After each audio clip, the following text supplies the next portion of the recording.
Buenas tardes. El título de esta sesión técnica es La importancia de los estándares de calidad para la implementación de las unidades de terapia intravítrea. En primer lugar, me presento, me llamo Inmaculada Mediavilla, soy la presidenta de la SECA, de la Sociedad Española de Caridad Asistencial, y haré de moderadora y también de ponente, y a estar pluriempleada en esta sesión técnica. Muchísimas gracias, lo primero, a Novartis, patrocinador de esta sesión técnica y del proyecto que os vamos a contar, y en especial, en lo referido a esta sesión técnica, a Adrià Gómez Cantero, que ha sido un gran facilitador, muy profesional, muy atento a cada detalle en la organización de esta sesión. Bueno, como introducción, en primer lugar voy a hablaros de la gestión basada en el valor y de la importancia de la medición de los resultados desde el punto de vista de la gestión y de la clínica. La gestión basada en el valor, en nuestro ámbito de la salud, es la que orienta todo el sistema sanitario alrededor del valor que es percibido por el paciente cuando recibe nuestros servicios. ¿Y cómo le podemos aportar valor al paciente? Pues gestionando los servicios que le prestamos alrededor de sus necesidades y de las cosas que verdaderamente le importan, como son la accesibilidad, no tener que desplazarse, no hacerle procedimientos y técnicas innecesarias, no usar tratamientos que no le aportan nada, hacerle conservar la funcionalidad, mantener su calidad de vida y considerándole no solo receptor de nuestros servicios, sino agente activo y partícipe de su propia salud. Y además, si le aportamos valor al paciente, también ganan el resto de los grupos de interés, los pagadores, los prestadores del servicio, que son los profesionales, los proveedores y la sociedad en su conjunto. De esta manera, los pagadores van a pagar por resultados en salud y no por actividad, lo cual todavía se sigue haciendo y es muy perverso porque nos lleva a ineficiencias. Y los prestadores de los servicios sanitarios, es decir, los profesionales, se van a orientar mucho más al trabajo multidisciplinar y basado en la evidencia, con el objetivo de obtener mejores resultados en salud para los pacientes. Y finalmente, tenemos que medir. Lo que no se mide no se puede mejorar. Y la medición de resultados conlleva mejoras en valor para todas las partes. De hecho, la falta de mediciones de los resultados que representan lo que realmente les importa a los pacientes es un gran problema para mejorar los sistemas de salud. Tenemos que medir, por tanto, la accesibilidad de nuestros pacientes, la adecuación de nuestra práctica clínica, la efectividad de nuestras actuaciones, es decir, los resultados en salud que conseguimos, la seguridad del paciente, la eficiencia y además tenemos que medir los resultados reportados por el paciente relativos a su calidad de vida, los PROM, y a su experiencia con los cuidados que le prestamos, los PREM. Todo esto requiere que las organizaciones tengan una gran madurez digital y una estandarización en la recogida de datos, lógicamente. Y por último, decir que los resultados son el mejor motor para mejorar, el mejor elemento para hacer política sanitaria, para invertir, para desinvertir. Y además vamos a facilitar que los pacientes elijan al proveedor de salud en función de los resultados esperados. Y también vamos a favorecer que los clínicos mejoren la calidad de lo que hacen al comparar sus resultados y aprender de otros compañeros, ¿no? Bien, pues esta es mi introducción a la sesión de hoy y ahora ya vamos a entrar a las exposiciones de las personas que me acompañan en esta mesa. Quería recordaros, antes de empezar a presentarles, que podéis participar activamente en esta sesión técnica haciéndonos llegar preguntas que yo les trasladaré al final a través del botón donde pone preguntas. Podéis empezar cuando queráis a mandarnos ya preguntas, ¿no? Bien. ¿Quién va a empezar? Pues va a empezar el doctor Josep Pomar, que es licenciado en Medicina, máster en Economía de la Salud y Gestión Sanitaria.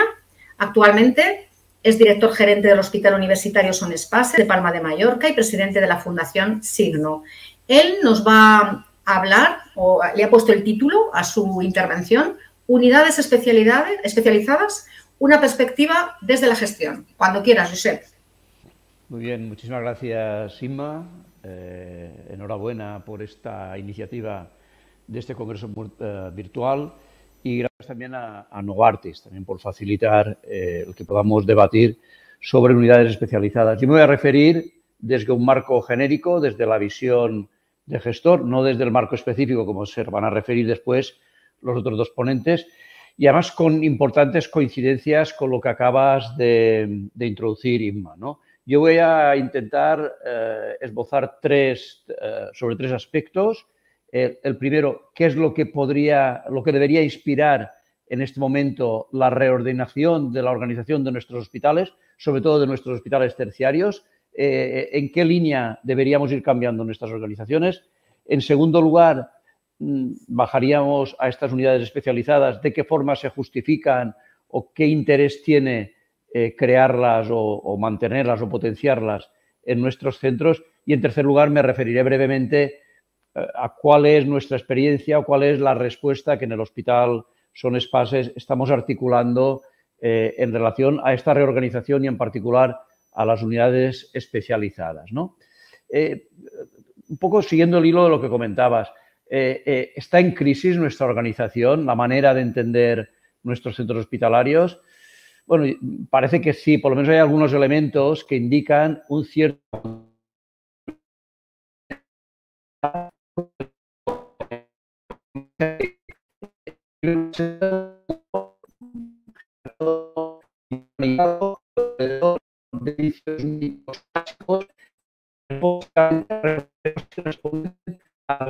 de la carrera de conocimiento, pero en este momento hay que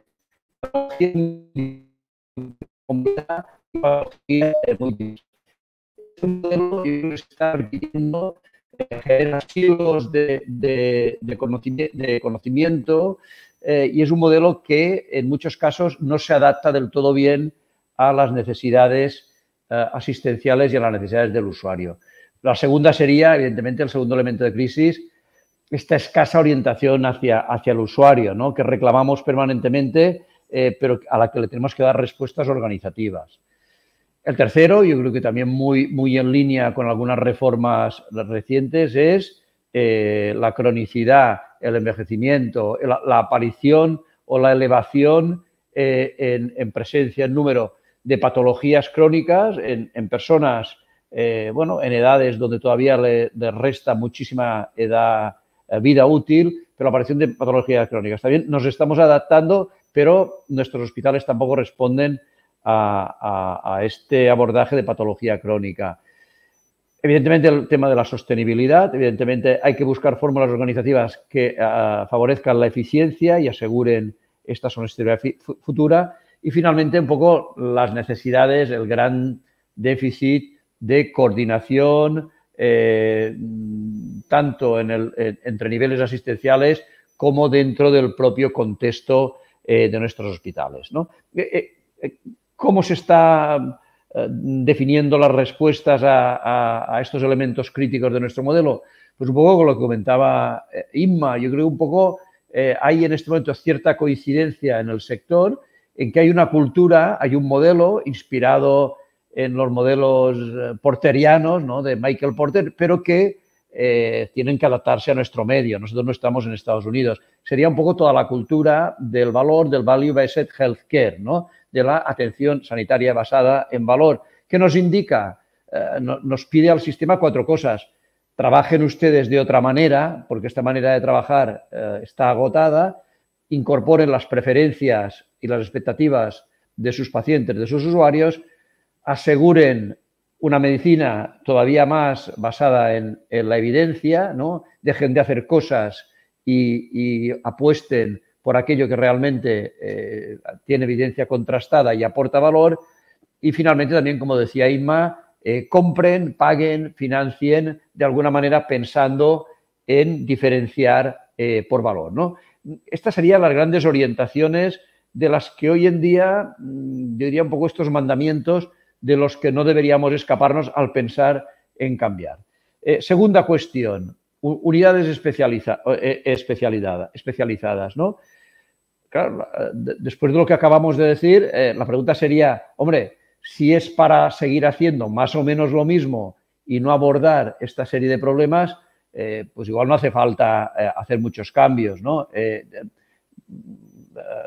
Unidades especializadas, sí, pero si son un buen vehículo, si son una buena fórmula para resolver algunos de estos problemas y realmente nos ayudan a incorporar nuevas visiones, nuevas fórmulas. Es decir, si estas unidades son también una oportunidad para encarrilar todos estos cambios a los que nos estábamos refiriendo, ¿no? Se me ocurren o he anotado 4 argumentos que avalarían la justificación de estas unidades y su encaje en todo este modelo de cambio, ¿no? La primera justificación sería porque de hecho existen. Cuando uno se pasea por el hospital, ve que pone unidad de cadera, unidad de epilepsia, unidad de diabetes. De hecho, aunque en muchos casos no existan formalmente, nuestros profesionales se organizan de acuerdo con este tipo de grandes patologías o de grandes subáreas de conocimiento. Por lo tanto, darles carta de valor supone reconocer algo que los propios profesionales han incorporado a su mentalidad y a su forma de trabajar, ¿no? En segundo lugar, porque permite aflorar, permite dar visibilidad a problemas que son prevalentes, a problemas relevantes, a problemas que requieren, de alguna manera, una categoría y una visibilidad propia, ¿no? Por lo tanto, el hecho de decir, no, esta es la unidad de retina o es la unidad de degeneración macular, por entrar un poco en la harina donde estamos, pues esto también ayuda a dar visibilidad, conciencia de que hay un problema importante y a explicitarla, ¿no? En tercer lugar, yo creo que un poco de las más relevantes desde el punto de vista de la gestión, porque está claro que la casuística, el volumen, la cantidad, el concentrar conocimiento, esfuerzo y técnica en aspectos concretos garantizan una mayor pericia de los profesionales y, en consecuencia, una mayor seguridad de los procedimientos. No hace falta decir que está publicado, está más que demostrado que a más casuística, mejores resultados, ¿no? Y todos elegiríamos a un profesional, a un cirujano, a un profesional médico que supiésemos que esta misma intervención o este mismo diagnóstico lo hace 100, 200 veces al año en contra de aquel que lo hace 4 o 5 veces en una dispersación, ¿no?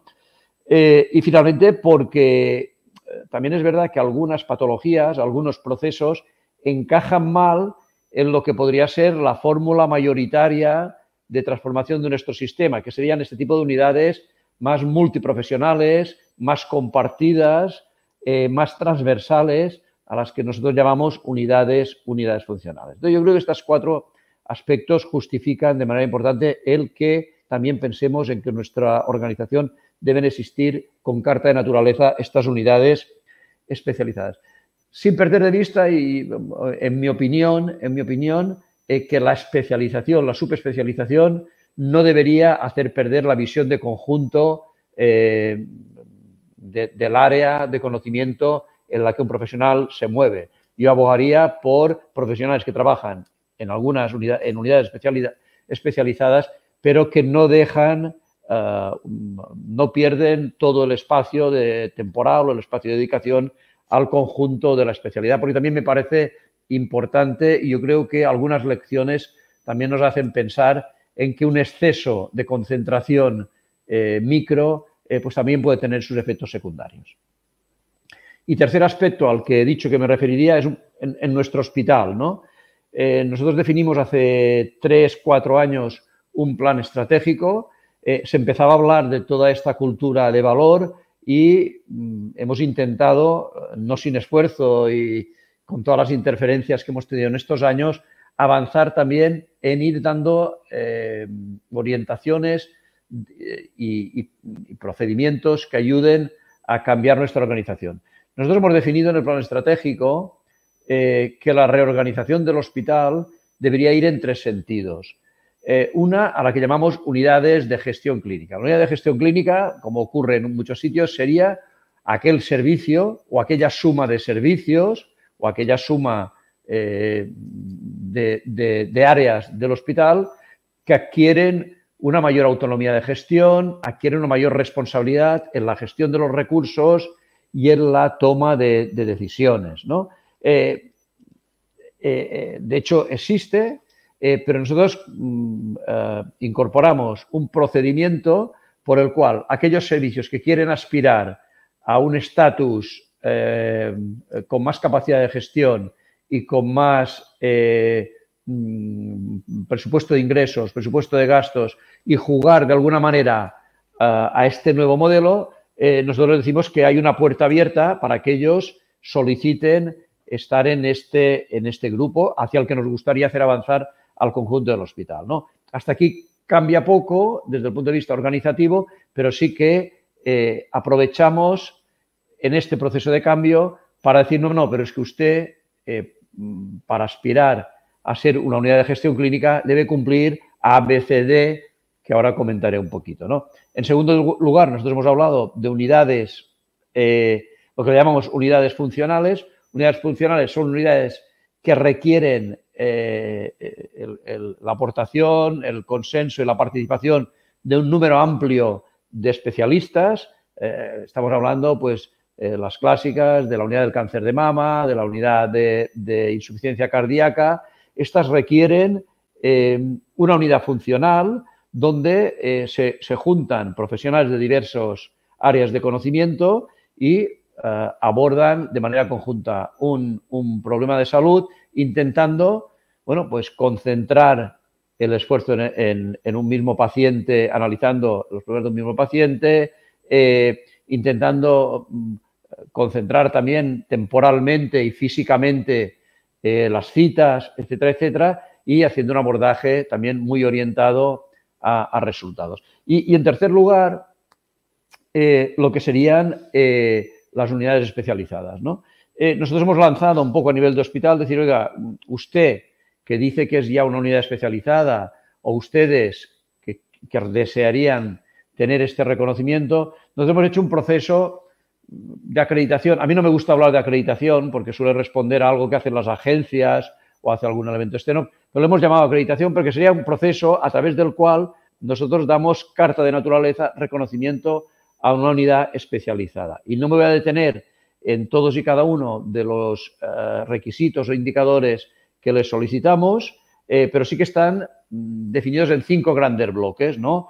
Uno, organizativo. Usted debe tener claro quién es el líder, usted debe tener claro quiénes son las personas que forman esta unidad, si es posible el espacio físico donde se van a mover, el organigrama, el sistema de información que van a usar, qué indicadores van a medir, si es un CMBD, si son otro tipo de indicadores, cómo van a definir la accesibilidad, etcétera, etcétera, y el abordaje a la lista de espera. Organizativos. Segundo lugar, procesos. Nosotros le decimos, usted nos tiene que decir cuáles son los procesos asistenciales o el proceso asistencial al que ustedes van a hacer frente, cómo van a gestionar la oferta y la demanda, cuál va a ser su cartera de servicios y cuál es el arsenal documental que ustedes van a usar en sus procedimientos, los consentimientos informados, etcétera, etcétera. Usted nos tiene que definir esto. En tercer lugar, nos tiene que definir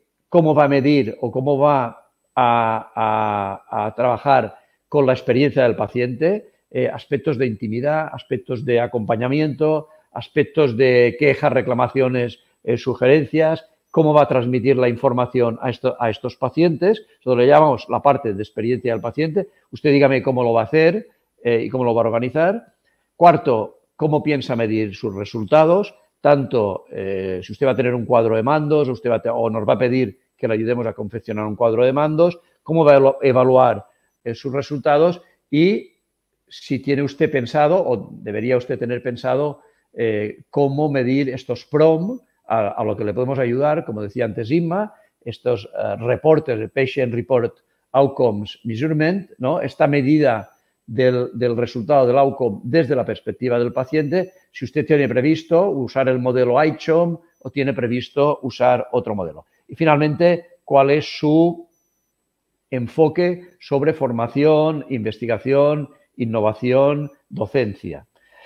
Esto lo conformamos en forma, digamos, de un modelo de solicitud donde hay algunos de estos aspectos que son obligatorios. Si usted no tiene esto, usted no pasará el filtro y otros que pueden ser puntuables o bien, bueno, secundarios, ¿no? Al final hay un sistema de puntuación en el que consideramos que, aparte de los elementos obligados, para aprobar una de estas unidades se debe adquirir un mínimo de puntuación. Este es un proceso que está en marcha, está abierto.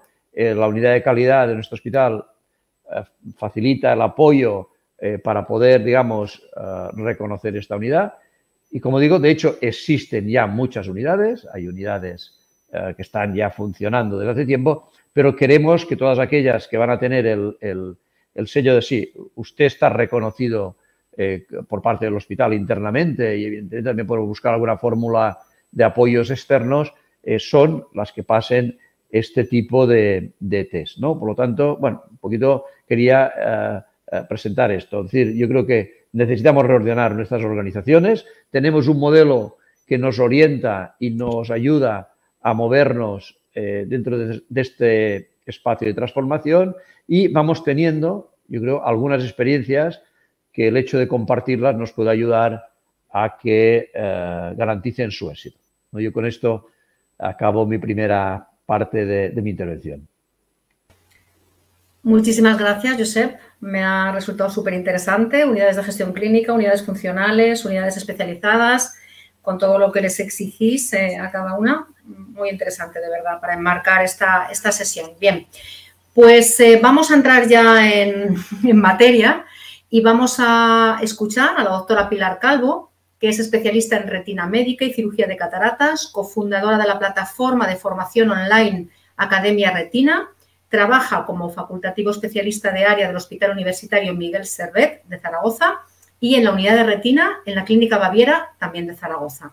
Y ella le ha puesto un título muy sugerente a su ponencia que dice: Unidades de terapia intravítrea desde el retinólogo, la luz al final del túnel. Cuando quieras, Pilar. Hola a todos. Muchísimas gracias, Inma. Quiero dar las gracias también en primer lugar, a todas las personas que os habéis conectado. Espero aportaros valor y gracias por dedicarnos este tiempo. Es un placer para mí estar aquí y es un placer para mí compartir con vosotros el punto de vista del clínico, del especialista en retina. Y quiero empezar hablando de que hay varias enfermedades, varias patologías que se van a beneficiar de las unidades de tratamiento intravítreo. Pero quizá, sin duda, la más importante es la degeneración macular asociada a la edad, la de MAE. La de MAE, para un especialista en retina, constituye más del 50% de los pacientes de cada una de nuestras consultas. Y hay que tener claro algunos números que la verdad son incontestables. La de MAE a día de hoy es la principal causa de ceguera y de déficit visual severo en los países desarrollados en los mayores de 55 años.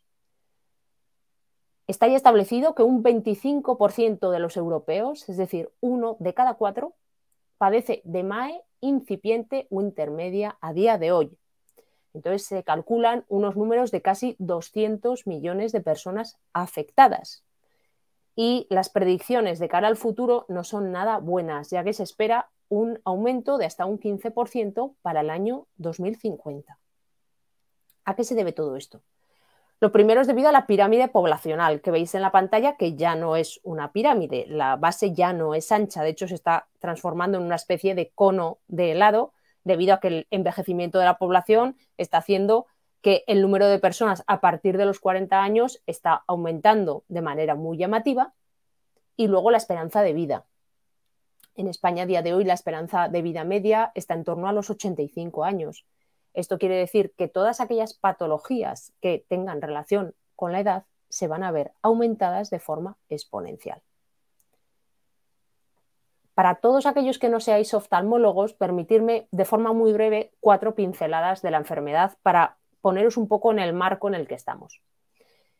La enfermedad empieza de manera asintomática, uno no se da cuenta, a partir de los 50-55 años se empiezan a acumular unos depósitos de color amarillento, como veis en la primera imagen, que se llaman drusas. Estas drusas pueden ir creciendo y desarrollándose durante años sin que nos demos cuenta. Hasta que en un punto, voy a simplificar mucho la patología, llega a un punto en que un porcentaje de esos pacientes va a comenzar o bien a sangrar o a exudar líquido. Es decir, que pasamos de una patología que estaba seca a una forma húmeda de la enfermedad o exudativa. ¿Qué es lo que ocurre? Que cuando entran en esa fase húmeda o exudativa, tenemos días o semanas en las que la enfermedad puede avanzar de forma vertiginosa y, como veis en pantalla, incluso se puede producir un sangrado masivo en el fondo del ojo, en el área macular.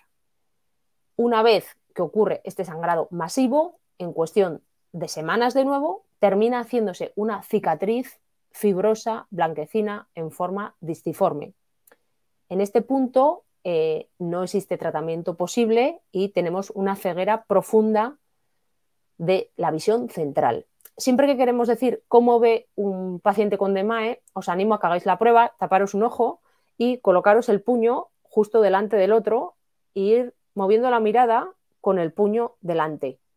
Así tendréis la sensación de lo que ve un paciente con DMAE. No deja ciego del todo, voy a tener campo visual, pero quita muchísima, muchísima calidad de vida. No voy a poder leer, no voy a poder reconocer las caras de la gente que hay a mi alrededor, no voy a poder utilizar el móvil, no voy a tener problemas con las monedas, no voy a poder cocinar porque no voy a ver bien los mandos del fuego, no voy a poder realizar actividades lúdicas como manualidades, como todo lo que requiera detalle. Todo eso es lo que quita esta enfermedad. Entonces, se ve mermada de una manera muy, muy, muy importante la calidad de vida de nuestros pacientes. Y son pacientes que tienen por delante 10, 15, 20 años de vida. Aquí resaltar que, como os he dicho, en esta fase, cuando empieza la fase sudativa, tenemos un tratamiento. Y tenemos un tratamiento que funciona bien, pero debemos entrar en esa ventana antes de que la enfermedad haya evolucionado demasiado. Entonces, ¿cuál era uno de los principales problemas a los cuales nos hemos enfrentado? Y era el retraso a que los pacientes nos llegaran a la consulta. Esto quizá ahora no es el problema principal, luego os explicaré el por qué, pero hasta hace unos años, algunos de un volumen de pacientes, como cuando empieza la enfermedad, uno, si no se tapa un ojo y el otro, no se da cuenta o la sintomatología al principio no es muy llamativa, pues podía ir al médico de atención primaria con una queja de pérdida de visión. El médico de atención primaria lo derivaba al especialista, que en función de la demora podía tardar más o menos un mes hasta que el oftalmólogo general o del centro médico de especialidades tenía la primera visita. Ahí, si estaba claro el diagnóstico, se remitía a la unidad de retina, pero si ese primer facultativo tenía alguna duda o no lo veía claro, debía remitir al paciente al hospital para realizar una prueba, una OCT. Un OCT es como un escáner de la retina que confirma el diagnóstico. En el hospital se le hacía esa prueba, el paciente volvía a ir al centro de especialidades con la prueba para que le dieran el resultado y una vez que teníamos esa prueba positiva, el diagnóstico hecho, se remitía al hospital. Es decir, un periplo de demasiadas estaciones, con lo cual se retrasaba mucho el diagnóstico. Y, como hemos dicho, esto no ocurría en todos los pacientes, pero sí que había un porcentaje importante que nos llegaban tarde. ¿Cuál es el siguiente problema al que nos estamos todavía enfrentando y a día de hoy supone el problema fundamental? Que los resultados del tratamiento que tenemos no son todo lo buenos que deberían ser. ¿Por qué? Os muestro a la izquierda de la pantalla los resultados de los estudios pivotales Marina y Anchor. Son los ensayos que demostraron por primera vez que un fármaco, en este caso ranibizumab, que fue el primero que se aprobó para la DMAE exudativa, no solo frenaba la enfermedad, sino que conseguía mejoras de agudeza visual de entre 8 y 10 letras, lo que supone un salto cualitativo. Y no solo eso, desde que empezamos a usar este fármaco, se redujo los casos de ceguera legal en más de un 50%. Eso sí, este fármaco era administrado de forma mensual, es decir, que en un año el paciente recibía 12 inyecciones mensuales.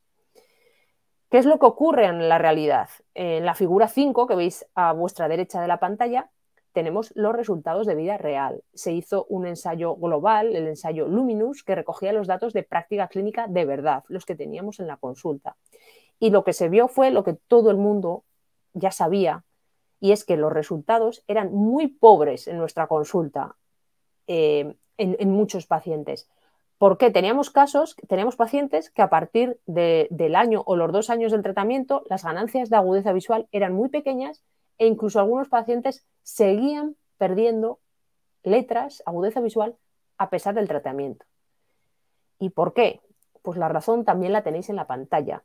El número de inyecciones, el número de tratamientos que estamos administrando es muy inferior al que deberíamos realizar para conseguir unos resultados óptimos. De hecho, como veis, la media es en torno a 6, es decir, casi la mitad respecto a los ensayos clínicos. ¿Qué es lo que ocurre? Que este problema es un problema de infratratamiento. Primero tenemos que algunos pacientes llegan tarde y luego a los que llegan no se les administra el número adecuado de inyecciones. ¿Por qué? Muchas razones. Sobrecarga asistencial, las agendas llenas, lo pongo para pinchar y en vez de pincharlo hoy se retrasa 2 semanas, la siguiente cita se pierde, es decir, un montón de motivos por los cuales la gestión de esta patología no está siendo todo lo eficaz que debiera.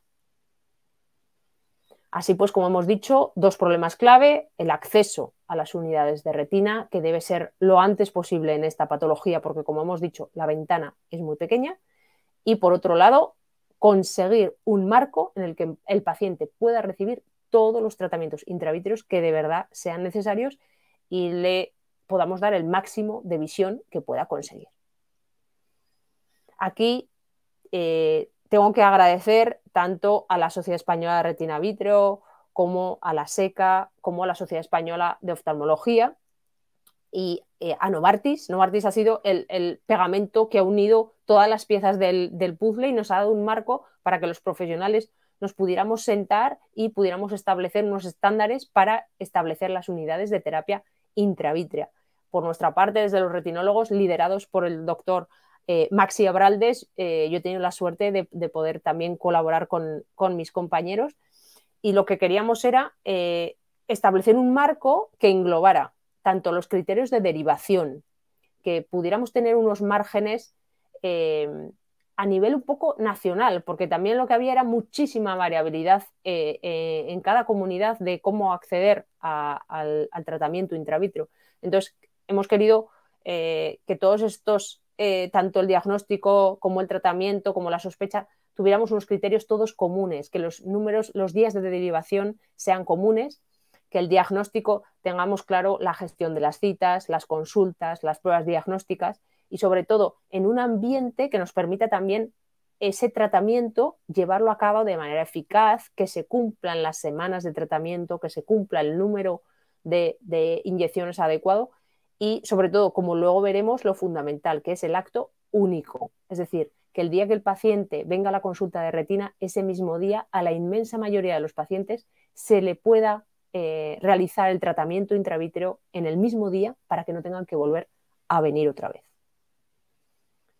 Realmente lo que buscamos es, dentro del servicio, tener nuestra unidad independiente, tanto la primera visita como las visitas sucesivas, como ya hemos dicho, con un personal altamente cualificado, desde personal administrativo, enfermería, ópticos, una sala limpia donde poder realizar los tratamientos en el mismo día. Sin duda, repetir otra vez la importancia del acto único. Nuestros pacientes son mayores y el tener que venir otro día diferente a pincharse implica a la familia, porque viene a acompañarles, otra vez tener que volver a faltar al trabajo, la organización familiar, porque a los pacientes tan mayores la mayoría de ellos vienen acompañados. Entonces, el tratarles en el mismo día supone reducir el 50% de las visitas. Así que realmente es muy importante.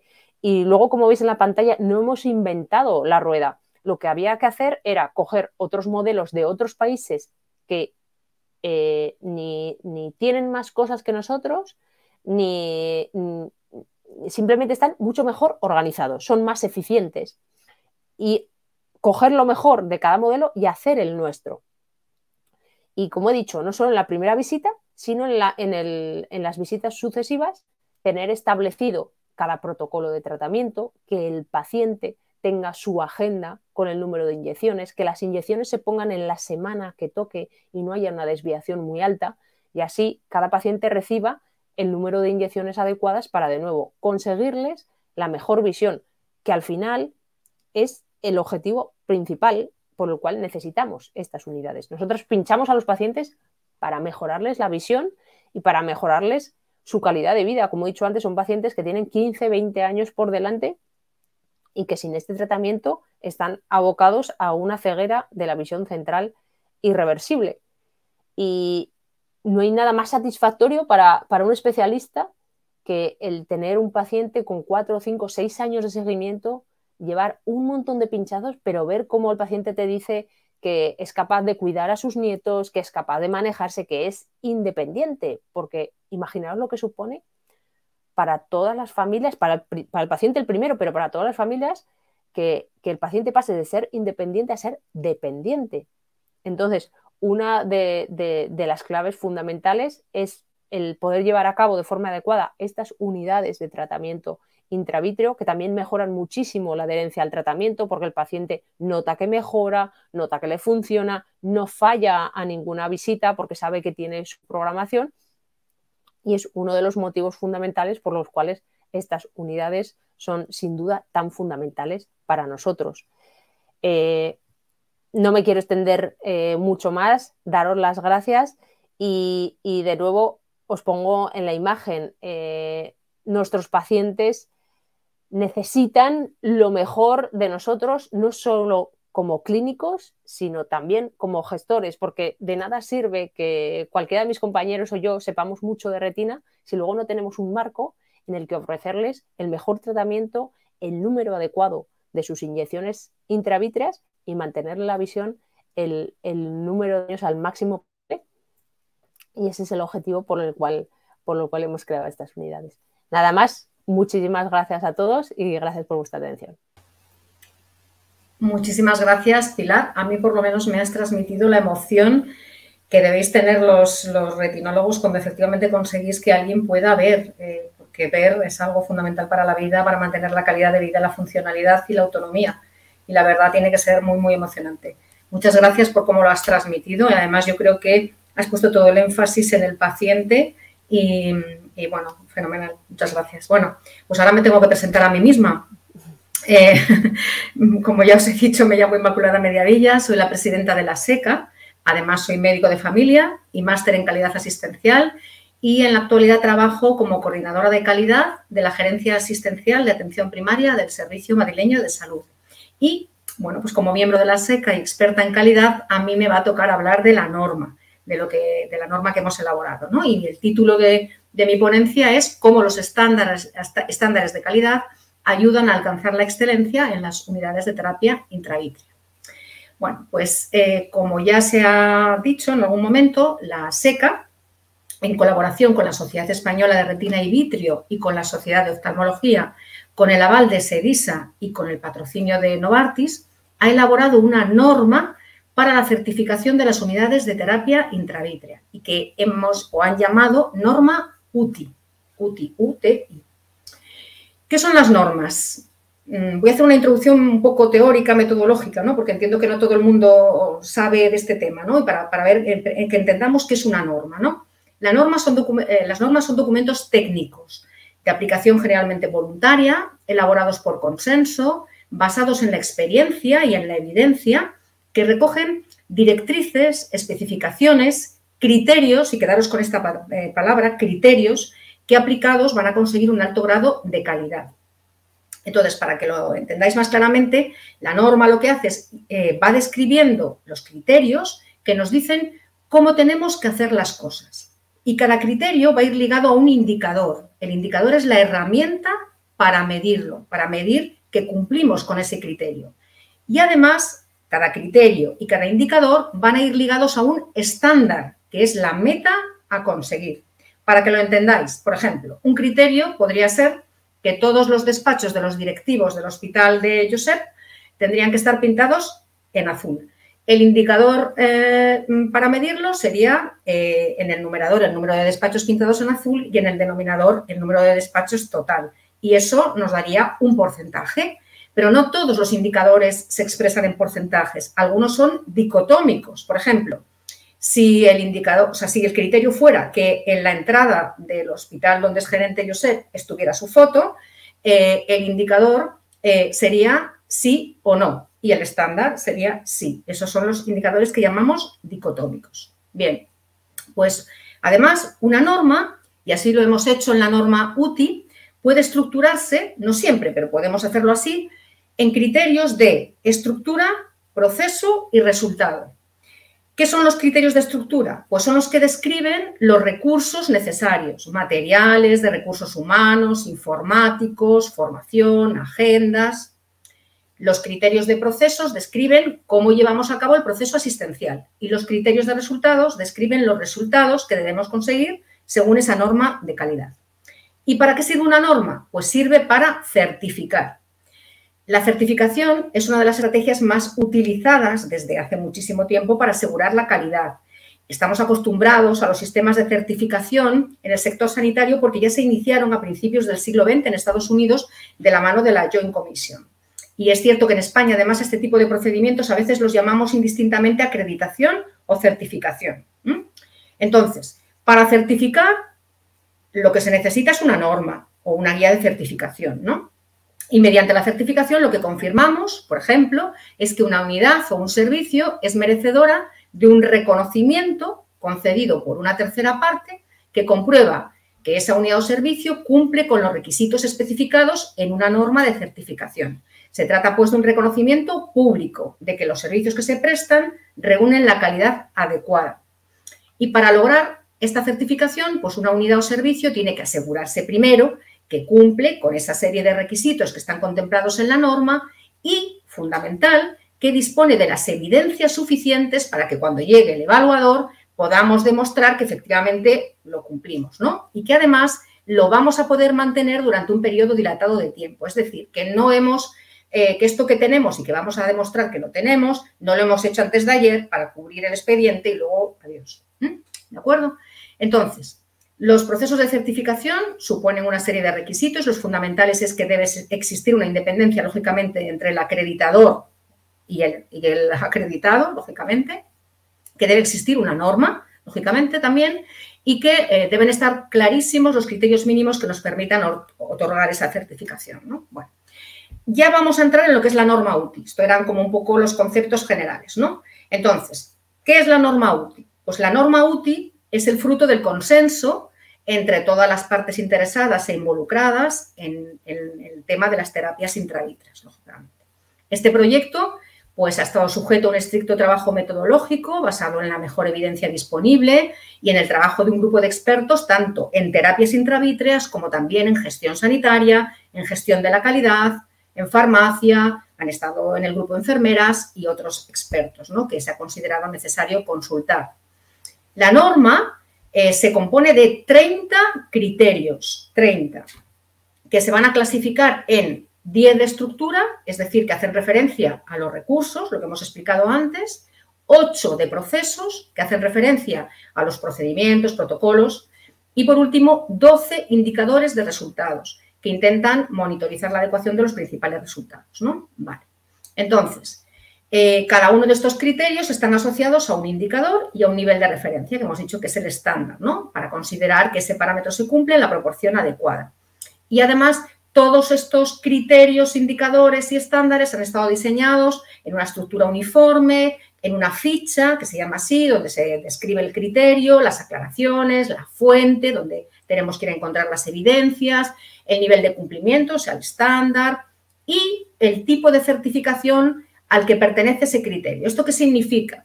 Pues que estos 30 criterios están clasificados para obtener 3 tipos diferentes de certificación. La básica, que sería aquella que se obtiene si se superan los 13 estándares que en la norma se ha consensuado que sean los básicos. La avanzada, si además se superan los 10 avanzados. Y finalmente, la excelente, que es si se consigue la totalidad de los 30 criterios. ¿De acuerdo? Bien. No voy a entrar a describiros los 30 criterios, lógicamente, ¿no? O sea, es que está el documento y los podéis ver. Pero para poner algún ejemplo, os voy a poner un ejemplo de indicadores de estructura de proceso y de resultado de cada uno de los 3 niveles, ¿no?, para que más o menos lo entendáis. En los criterios de estructura, pues un criterio básico sería tener un tomógrafo de coherencia óptica por cada sala de procedimientos o tratamientos. Ese es un criterio básico, ¿no? Aquí podéis entender que el indicador será sí o no, lo tengo o no lo tengo, y el estándar será sí lo tengo, ¿no? Vale. De estructura, un criterio avanzado será tener una historia clínica electrónica. Lo mismo, aquí el indicador también será, pues, sí o no. Y excelente es contar con un sistema de análisis de datos que se trasladen a un cuadro de mando, etc. ¿De acuerdo? Esto de estructura. De proceso, el criterio básico sería que se cuente con herramientas o procedimientos que garanticen la correcta identificación del paciente, la correcta localización del tratamiento, que sabéis que a veces se producen errores, ¿no?, por no identificar bien la localización del tratamiento, y que eviten los errores de medicación. Es decir, como sabéis, los listados de verificación, las pulseras, los lectores de códigos. Bien, pues disponer de estas herramientas o procedimientos es un criterio básico de proceso. Avanzado es que exista un protocolo de derivación inmediata en 24 o 48 horas y preferente en 30 días.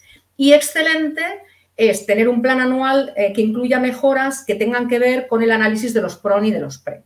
Esto en proceso. En resultados, básico, algo que ha contado Pilar, tener consultas de acto único. Avanzado, hace referencia al fracaso o al abandono terapéutico, que en este caso tiene que ser según el estándar que se ha puesto menor del 15%, y excelente a los pacientes derivados inadecuadamente, que también el estándar es menos del 15%. O sea, aquí tenéis un ejemplo de los distintos criterios de la norma UTI. Bueno, y en cuanto a la certificación, pues en primer lugar, como os he dicho, una unidad que quiera certificarse, lo primero que tiene que hacer es autoevaluarse antes de que lleguen los certificadores, ¿no?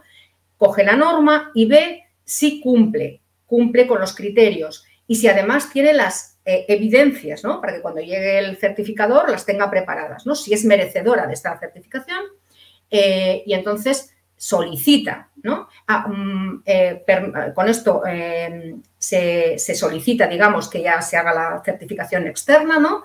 Y, bueno, se hace una visita en la que se compara digamos, un personal cualificado, que es un panel de auditores con experiencia en gestión de calidad o en gestión sanitaria, comprueban, pues, uno a uno si se satisfacen los criterios de la norma y, finalmente, pues, se va revisando y, finalmente, si hay un informe favorable, pues, establece, pues, que la certificación digamos, en el nivel básico, avanzado o excelente por un periodo de 4 años. ¿De acuerdo? Pues por mi parte he terminado. Bien, pues en este momento presento a nuestro último ponente, que es el doctor Francisco Cabrera López, que es jefe del Servicio de Oftalmología del Complejo Hospitalario Universitario Insular Materno-Infantil de Canarias, doctor por la Universidad de Las Palmas de Gran Canaria, profesor asociado en la Universidad de Las Palmas de Gran Canaria, y que nos va a hablar de la experiencia de un centro en la preparación para la certificación. Cuando quieras, Francisco. Muchas gracias, Inma, y muchas gracias a la SECA por su amable invitación, y también a Novartis por el patrocinio de esta interesante reunión. Vamos a poner ya ¿Me la ponen ustedes o la pongo yo? Ahora. Bien.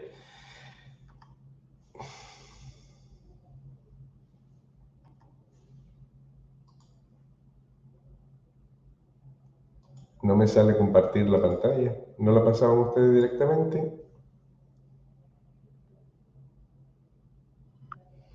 Sí, pero no avanza. Sí, solo veo la pestaña.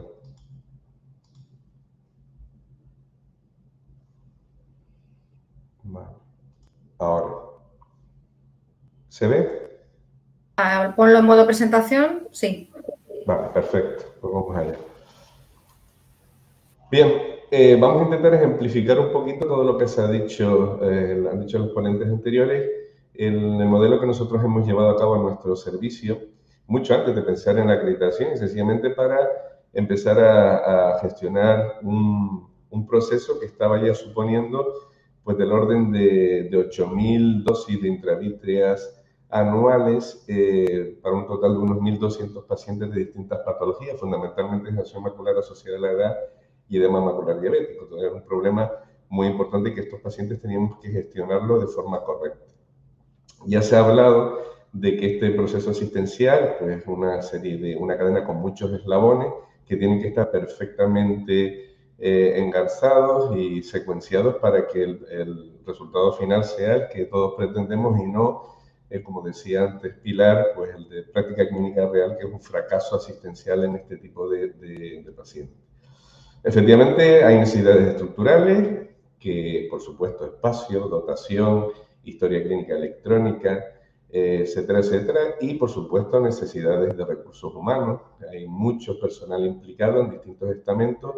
Cada uno tiene que saber exactamente cuál es su cometido y su papel en este proceso asistencial, y siempre fundamentalmente enfocado al paciente. Como ha dicho también Pilar, la información que se le da al paciente tiene que ser veraz y tiene que ser efectiva para que consigamos su adherencia al tratamiento, y el proceso no debe terminar solo en el resultado clínico, tiene que ir más allá, que es lo que adolece realmente, creo, la mayor parte de nuestro servicio, de una atención post-tratamiento a este tipo de pacientes, porque muchos de estos tienen baja visión y requerirían de profesionales específicos que los atiendan, fundamentalmente optometristas en baja visión, para proceder a la rehabilitación visual de estos pacientes, de la que se puede conseguir mucho. Y también asistentes sociales o psicólogos especialistas en este tipo de pacientes, gerontopsicología, porque también no solo para ellos, sino para sus familiares, el impacto que puede ser la ceguera legal o estar en riesgo es muy importante, y estos pacientes hay que atenderlos más allá del acto clínico que significa el procedimiento intravítreo. Habló ya Inma de todos estos estándares de certificación en los 3 niveles, básico, avanzado y excelente, y en los 3 tipos estructurados de proceso y resultado. Aquí están todos, pero como dijo Inma, lo pueden consultar en la página de la SECA, donde está este protocolo. Aquí en azul hemos puesto lo que para el clínico es un poquito más difícil de conseguir, sobre todo, por ejemplo, pues la contratación de optometristas o la contratación de personal administrativo específico para la gestión de agendas o de dotación de enfermería, porque depende en esos casos de otras direcciones, y a veces la sensibilidad con tu proyecto no es la que tienes tú, y hay que explicarlo muy bien para que todos los estamentos implicados puedan implicarse en la misma forma que lo haces tú. Aquí también están los indicadores, como estaba viendo Inma, y no voy a entrar en ello porque lo que nos interesa fundamentalmente, y ya para terminar este turno de intervenciones, es el modelo que nosotros hemos desarrollado. Aquí pongo un diagrama de lo que nosotros también intentamos certificarnos para evaluar el procedimiento que estamos haciendo. Y si ven, si esto sería en la línea gris, la meta a conseguir, estamos muy bien en instalaciones, acceso a la información, recursos y procesos. De coordinación también estamos bastante bien. Aquí esta flechita tiene que estar en esta esquina. Pero lo que siempre falla es la atención al paciente y al profesional, y no la atención clínica, como le digo, no la atención del tratamiento intravítreco, sino tener en cuenta la opinión del paciente, los PROMs y los PRENS que hablaba antes Inma, que prácticamente no se tiene en cuenta en ninguna de las unidades en los hospitales públicos españoles, y tampoco la atención al profesional. Me refiero a darle tiempo también a publicar y a gestionar la información de ese proceso, que le permitirá, por supuesto, hacer un balance del mismo y poder compartir esa información. Entonces vamos un poquito a mostrar el modelo que nosotros hemos instalado en mi servicio, gracias fundamentalmente a la colaboración con el equipo de Historia Clínica Electrónica y admisión, porque la herramienta fundamental de comunicación entre todos los estamentos implicados aquí, le hace admisión, enfermería, facultativo y farmacia, de la historia clínica electrónica. Eso es fundamental, como vamos a demostrar aquí. Perdón, lo primero que hicimos fue idear un formulario específico de retina para este tipo de patología. Esto sería una agenda básica donde tenemos nuestros pacientes, elegimos a uno de ellos y le damos el formulario de retina, que está aquí, donde se nos despliega ya un modelo, le ponemos el motivo de consulta, por supuesto eso es texto libre, pero a partir de aquí tenemos unos desplegables como la huesa visual, que es totalmente cuantificable, que es fundamental para valorar el resultado funcional final, donde también tenemos el estatus cristaliniano, que nos permite saber si el paciente tiene catarata, si ha sido operado de catarata, cualquier otro tipo de problema que pueda también aparecer a lo largo de la evolución del paciente, la tensión intraocular, también un parámetro numérico de fácil registro, la OCT, el espesor central de la retina que nos marca el resultado anatómico, por supuesto texto libre en lo que se trata de la descripción de las pruebas, el diagnóstico codificado, con varios diagnósticos que se pueden dar en un mismo paciente y en distintos ojos, siempre codificado, el tratamiento que le vamos a poner, si es una dosis única, una carga de 3, de 4, una bimestral o una trimestral, y por supuesto el fármaco que le vamos a inyectar en este caso.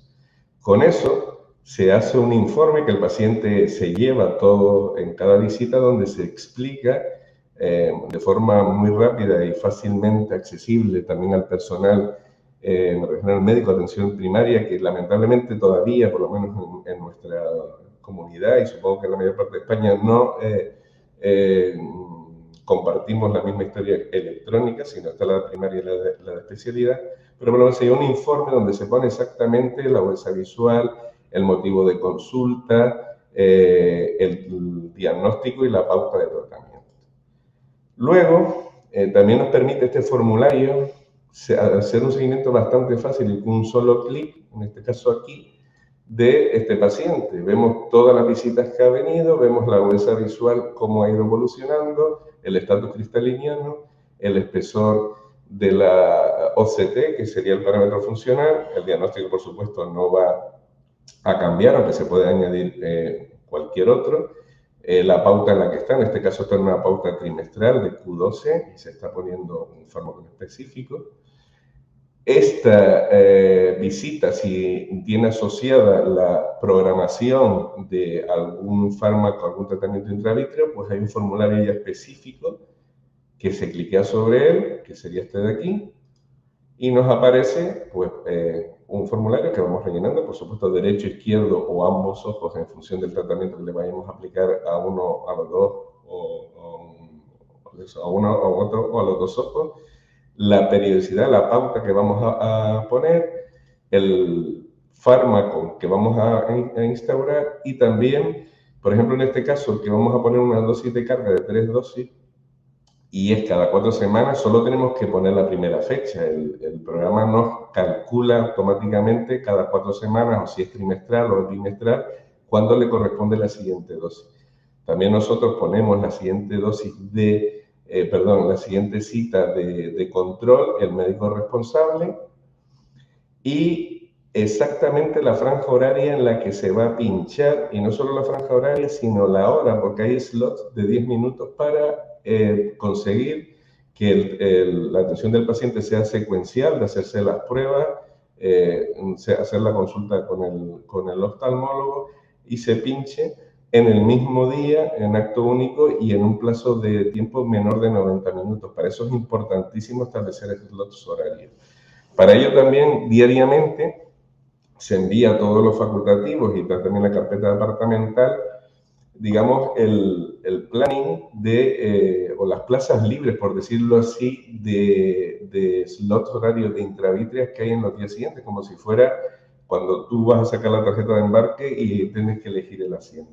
De esa forma es bastante fácil poder buscar huecos si se tiene que pinchar el mismo día o en los días próximos para evitar la demora en el tratamiento de este paciente que acabamos de diagnosticar. Y eso hace muy fácil también hacer luego el acto único a posteriori, porque a 2 o 3 meses, pues los huecos que hay son mucho mayores. Entonces tú puedes perfectamente planear las pautas de tratamiento y el acto único para que el paciente se visite y se pinche en el mismo día. El paciente, por supuesto, se lleva impreso su tarjeta de embarque, siguiendo el símil de antes del avión, donde se especifica las fechas donde se va a pinchar, el horario donde se va a pinchar, el día de la consulta, la agenda y el responsable, y por supuesto su diagnóstico y lo que se está pinchando.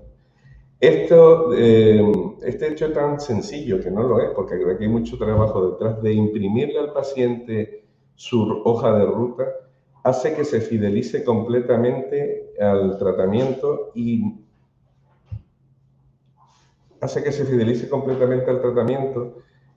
el paciente se vea, digamos, protegido de cualquier alteración que pueda haber en los cambios de cita, etcétera, etcétera, porque con esto, sencillamente, el paciente solo se tiene que presentar en la hora prevista aquí para recibir el tratamiento.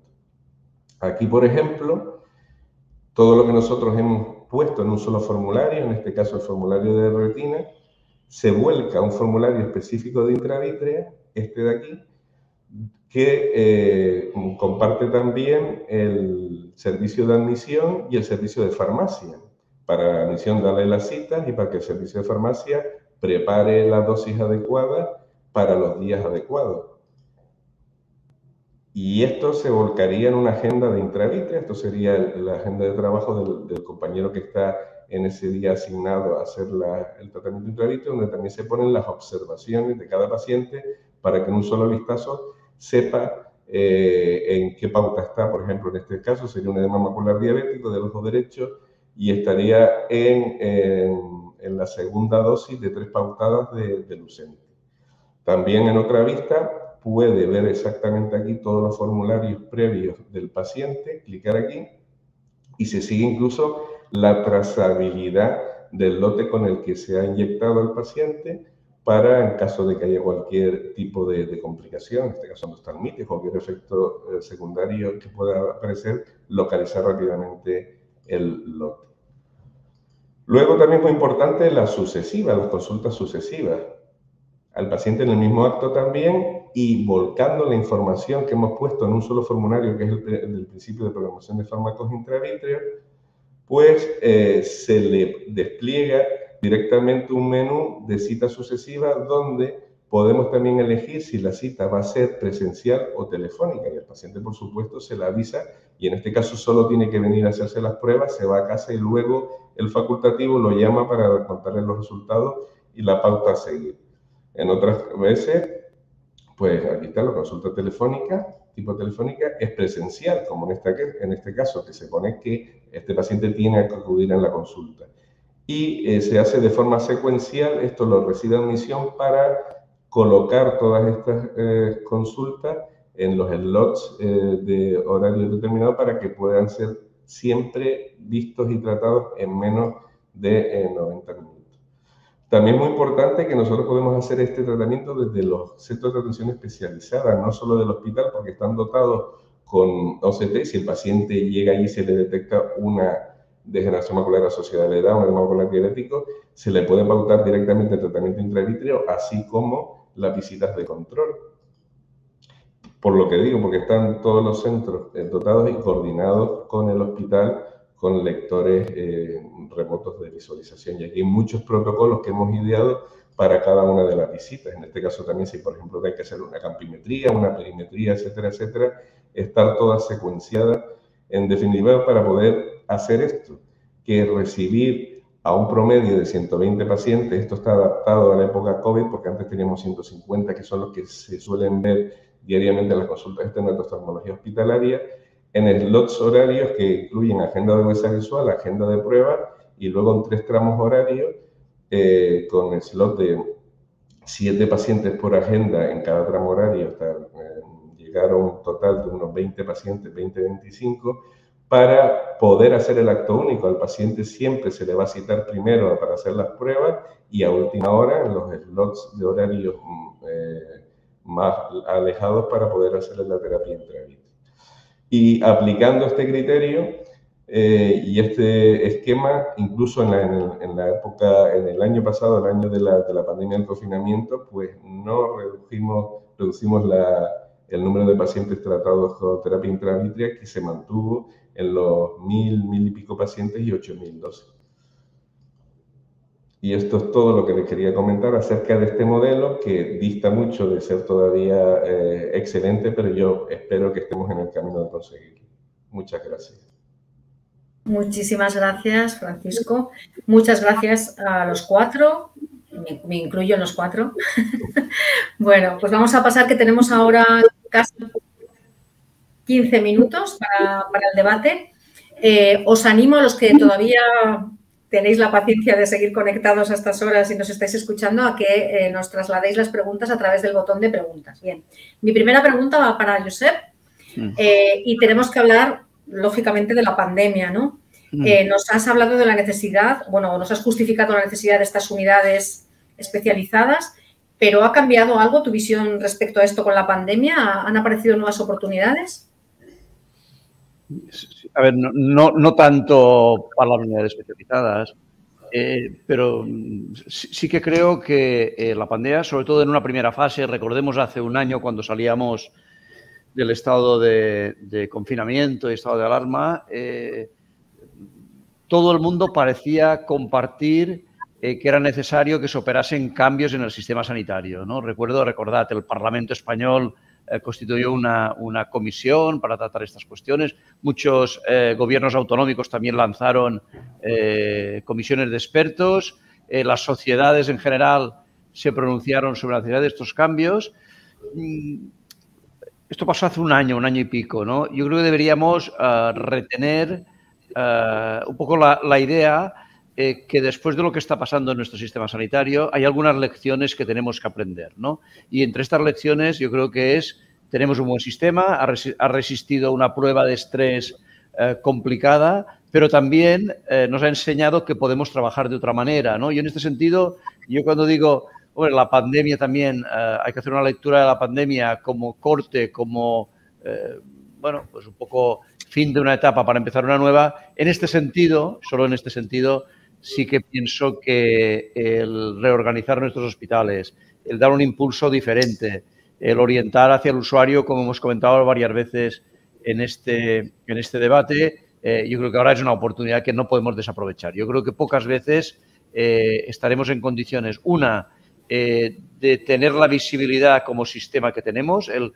Hoy en día el sector al que los ciudadanos reconocen en mayor medida en las encuestas del CIS, nuestras encuestas, es el sector sanitario, son los profesionales médicos, por encima de cualquier otra profesión, y por lo tanto yo creo que hay que aprovechar este impulso para transformar nuestro sistema y encauzar reformas, cambios valientes en esta dirección que hemos estado comentando. A ver si es verdad y aprovechamos esta oportunidad. Veremos. Bueno, pues ahora una pregunta para Pilar que se refiere más a las unidades de terapia intravítrea y es preguntarte qué ventaja crees tú que van a aportar desde el punto de vista de un clínico, que es lo que tú eres. Bueno, quedarse con una es difícil, pero si tengo que elegir entre las múltiples ventajas, sin duda es el acto único, lo hemos comentado muchas veces. Pero el que el paciente reciba el tratamiento en el mismo día supone una calidad brutal, tanto para el paciente como he dicho antes, son pacientes mayores, para la familia, para ese acompañamiento que necesita. Y, lógicamente, también impacta de manera positiva en el resultado. Si tú tienes un paciente con una DMAE activa y le pinchas hoy, no es lo mismo que retrasarlo porque no hay hueco, que tarde 2 semanas, porque en esas 2 semanas, como hemos dicho, puede ir mucho, puede haber un sangrado, puede haber una pérdida grave de visión por ese retraso. Estamos ante unas enfermedades que la ventana abierta del tratamiento es muy estrecha, entonces la oportunidad del acto único es algo que no debemos dejar perder. Y nada, iniciativas como la del doctor Cabrera y lo que ha presentado me parece increíble lo que están haciendo, la verdad, una gestión muy, muy, muy buena. Y nada más, seguir midiendo, seguir la espinita pendiente es medir los resultados. El espejo es muy duro porque demuestra la realidad, pero ver la realidad es lo que te permite crecer. Así que también tener medidas, todos esos indicadores de cómo lo estamos haciendo nos llevará a un mejor resultado y mayor crecimiento. Muchas gracias, Pilar. Pues esta para el doctor Cabrera. ¿Cuáles crees que son los principales obstáculos para establecer una unidad de terapia intravítrea y para lograr, además, la certificación de excelencia? Pues fundamentalmente coordinar e integrar todos los estamentos implicados, porque como comenté ya no solo es el servicio de oftalmología, sino que depende de admisión, de historia clínica electrónica y de que todos compartamos el mismo lenguaje, en este caso el mismo medio de comunicación, la historia clínica electrónica, y que compartamos la información. A veces es muy difícil poner de acuerdo a tantos estamentos, pero una vez que se consigue, hay mucho trabajo de fondo que hacer, empieza a engrasarse el proceso y empieza a funcionar de forma muy satisfactoria. Y para conseguir la excelencia, pues efectivamente, pues integrar también al paciente, lo decías tú antes, no puede ser un mero receptor de nuestro trabajo, tiene que ser corresponsable de su proceso y sentirse partícipe del mismo. Y es muy importante saber su opinión, y eso se hace, pues, efectivamente, valorando los pros y los cons, que muchas veces no tenemos en cuenta, solo hacemos una valoración estrictamente clínica. Efectivamente, aquí el análisis de datos que podemos hacer nosotros sobre nuestros resultados es muy fácil, porque tú puedes coger todos esos pacientes y puedes hacer la mesa visual inicial, la final, el número de inyecciones que se ha puesto, qué fármaco, qué diagnóstico, qué pauta. Y realmente nuestros resultados están siendo bastante satisfactorios, con un número de inyecciones anuales en el primer año que está en la media que hablan las publicaciones, sobre 7,5 y 8, dependiendo también si es de MAE o de generación o edema ocular diabético, no en pauta mensual, que eso ya no se hace pauta fija o tratamiento de Trienstein, y al segundo año estamos en dosis de aproximadamente de 4, que implica que la media de 4 a 5, pero muchos de nuestros pacientes ya están en fase trimestral, lo cual es un gran logro porque mantienen avanzas visuales, pero falta la guinda, y la guinda sería precisamente hacer las encuestas de calidad de vida, ver la percepción que tiene el paciente de este proceso, y fundamentalmente también integrar profesionales que, por ejemplo, en el caso de Servicio Canario de Salud, no están contemplados en la cartera de servicios, como serían los optometristas, muchos de ellos especializados en baja visión, que pudieran seguir con el proceso del paciente hacia su rehabilitación visual. Muy bien, muchas gracias. Pues ahora me voy a hacer una pregunta a mí misma. Como presidenta de la SECA Inmaculada, ¿qué crees que puede aportar este proyecto en la calidad asistencial y en la calidad de vida de los pacientes? Pues, a ver, yo creo que además lo habéis ido más o menos tocando todos. En primer lugar, yo creo que este proyecto, o sea, las unidades de terapia intravítrea, y si ya son excelentes, pues ¿para qué? Lo que aumentan es la accesibilidad, entiendo, ¿no? Porque creo que con estas unidades podéis atender a un mayor número de pacientes sin sobrecarga, o sea, sin que haya más sobrecarga asistencial, porque además las personas que trabajan en estas unidades son más expertas en esto y entonces eso hace que sea más eficiente la utilización del tiempo, ¿no? O sea, se optimiza al máximo el tiempo. Además, creo que también conseguís más adecuación porque están muy protocolizadas las actuaciones, por lo tanto, más efectividad clínica, por lo tanto, más resultados en salud, más eficiencia, porque se permite atender a un mayor número de pacientes sin aumentar recursos humanos y se libera espacio de quirófano también, permitiendo disminuir listas de espera, generando un uso más eficiente de recursos, ¿no? También creo que orientada el tema del trabajo en la gestión de los riesgos sanitarios, en la seguridad del paciente, ¿no? En monitorizar complicaciones y eventos adversos, la continuidad asistencial, porque yo creo que también, y desde luego lo describe la norma, se habla mucho de las derivaciones adecuadas, de una ruta asistencial definida. Luego, la atención centrada en la persona mediante esa incorporación del paciente, ¿no? Le preguntamos por la calidad de vida, por su experiencia, ¿no? en el cuidado que le proporcionamos. Su satisfacción por el tema del acto único, eso es muy importante, lo ha dicho Pilar varias, yo creo que lo habéis dicho todos, ¿no? Pero el hecho del acto único, estos pacientes que además tienen dificultad de visión, que les cuesta acudir, que tienen que acudir acompañados, pues todo esto evidentemente aumenta su satisfacción clarísimamente. Por supuesto, hace mucho más humana, ¿no? Aumenta la humanización de la asistencia con todo esto porque mejora la accesibilidad, reduce las demoras, las cancelaciones, disminuye la ansiedad del paciente que espera ser atendido, ¿no? Y también mejora el espacio físico porque es un espacio mucho más adecuado a la atención que están recibiendo. O sea, en fin, yo creo que son muchas mejoras. Y bueno, pues ahora le voy a hacer una preguntita a Josep. Sobre si los sistemas de información que tenemos en nuestros centros sanitarios soportan bien la existencia de estas unidades. Sí, yo lo ligaría a lo que hemos comentado antes, ¿no? Y me referiría no solo a sistemas de información, sino tecnologías de la información en general y de la comunicación, ¿no? Si algo ha quedado en evidencia también con la COVID ha sido que hay vida en lo digital, hay vida en lo virtual y que todavía estamos lejos de incorporar estas herramientas, ¿no? Ahora cuando hablaba el doctor Cabrera, a veces de las dificultades para recoger toda esta información de los PREM, de los PROM, etcétera, etcétera, la solución es digital, sistema de información, etcétera, etcétera. Estamos intentando, y además esta información tiene que integrarse en la historia clínica de manera automática. O sea, no puede ser un formulario escrito a mano, dígame usted no sé qué, después alguien que tiene que picarlo. Tiene que entrar no solo por ser más modernos, sino porque yo creo que en la medida en que el doctor Cabrera o cualquier profesional pueda verlo en su propia historia clínica, es cuando esto lo va a impactar. O sea, lo que pretendemos es una mayor sensibilización de todos y de los profesionales hacia la percepción del paciente, la experiencia, tal. Por lo tanto, yo creo que tenemos mucha tarea por delante. Nuestros sistemas de información han avanzado muchísimo en los últimos años, pero sin su potenciación, sin invertir en transformación digital, sin apoyarnos en estas políticas, bueno, que parece que ahora también a través de fondos de la Unión Europea nos pueden ayudar a dar un salto cualitativo y cuantitativo importante. Uno teme que no nos quedemos en proyectos que no cierren el círculo de forma completa. Muy bien, pues nada, estamos ya sobre el tiempo.